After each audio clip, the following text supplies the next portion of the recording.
Good morning. So today we are going to continue to listen on this story or this read aloud, Number the Stars, and I am going to read chapter 9. And chapter 9 is about why are you lying? So Anne Marie went outside alone after supper. Through the open kitchen window, she could hear Mama and Ellen talking as they washed dishes. Kirsty, she knew was busy on the floor playing with her old dolls she had found upstairs. The dolls that had been Mama's once long ago. The kitten the kitten had fled when she tried to dress it and disappeared. She wandered to the barn where Uncle Henrik was milking Blossom. He was kneeling on the straw covered floor beside the cow, his shoulder pressed against her heavy side, his strong tan hands rhythmically urging her milk into the spotless bucket.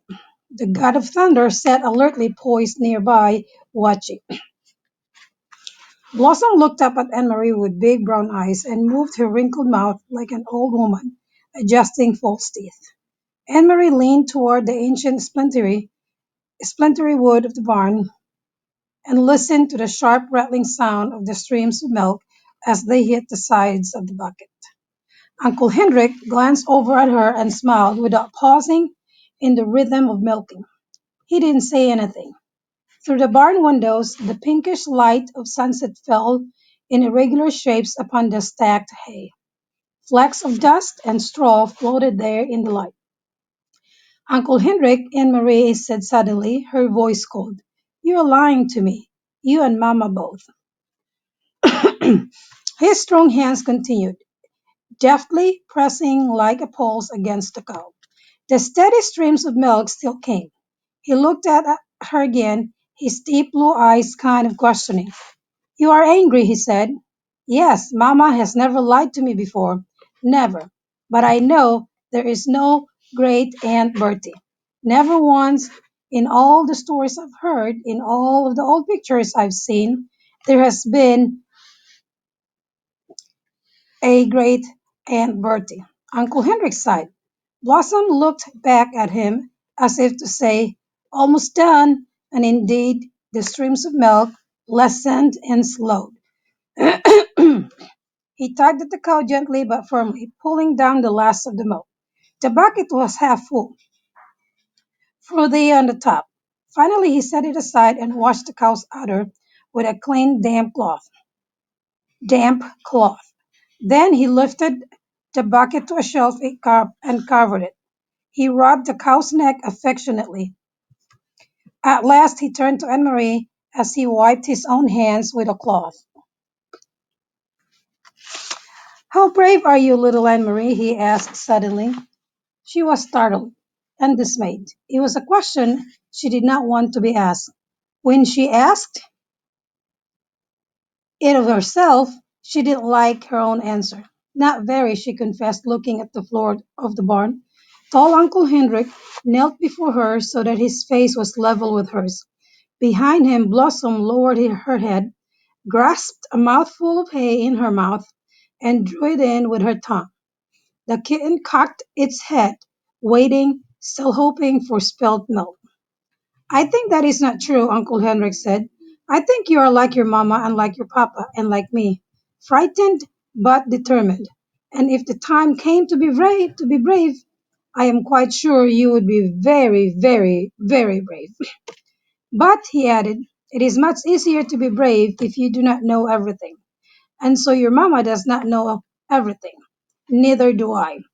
We know only what we need to know. Do you understand what I am saying? He asked, looking into her eyes. Anne Marie frowned.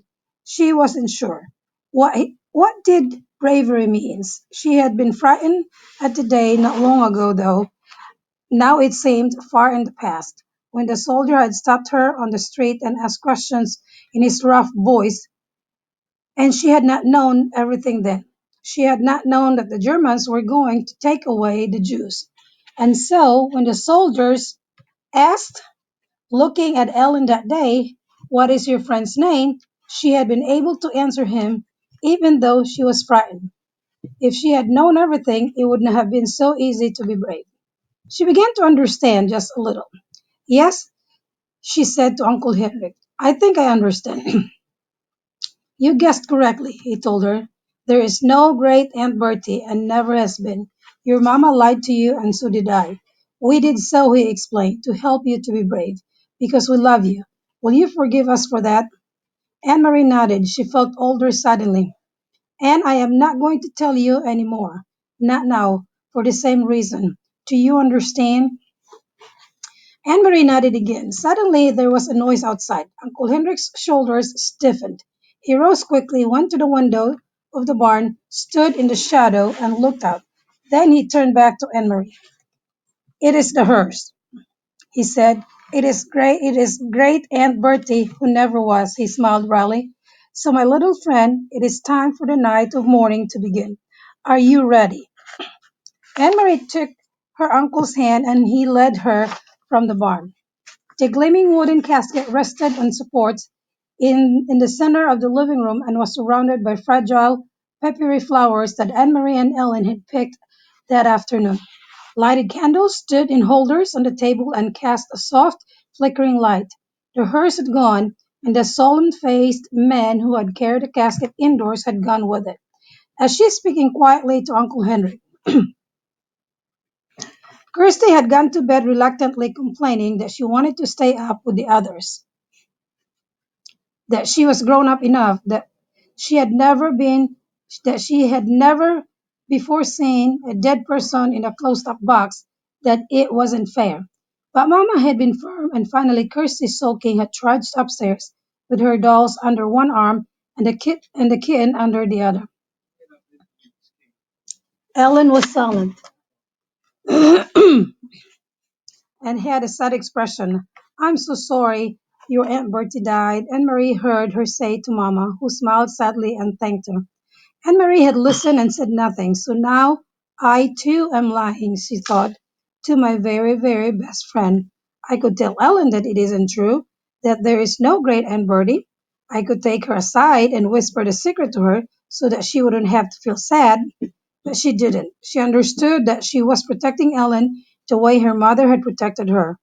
Although she didn't understand what was happening, or why the casket was there, or who, in truth, was in it, she knew that it was better, safer for Ellen to believe in great Aunt Bertie, so she said nothing.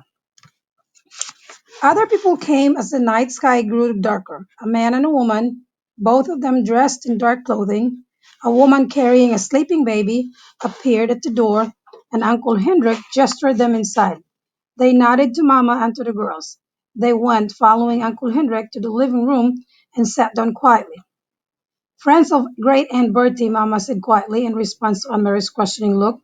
Anne Marie knew that Mama was lying again, and she could see that Mama understood that she knew. They looked at each other for a long time and said nothing.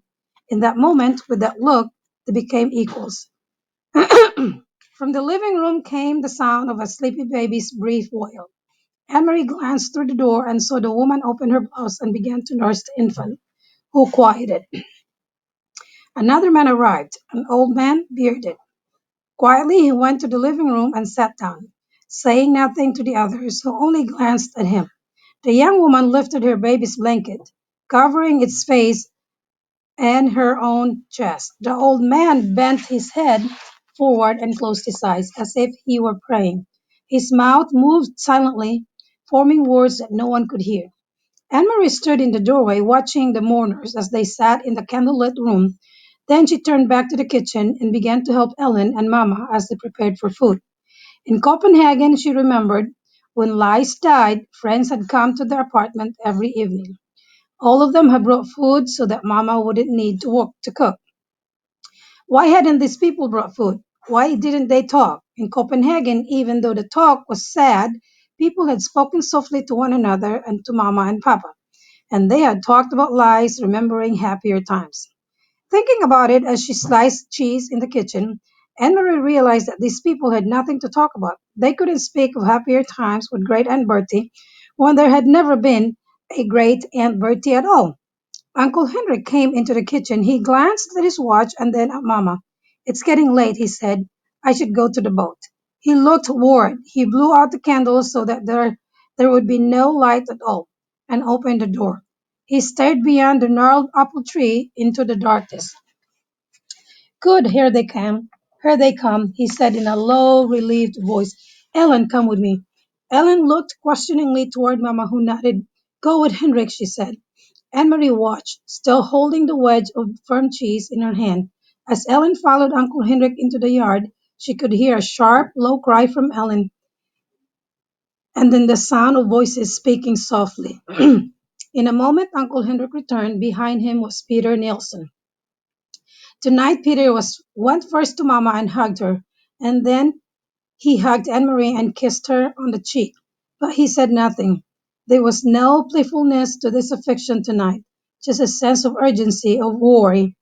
He went immediately to the living room, looked around, and nodded at the silent people there. Ellen was still outside, but in a moment the door opened, and she returned, held tightly, like a little girl, her bare legs dangling against her father's chest. Her mother was beside them.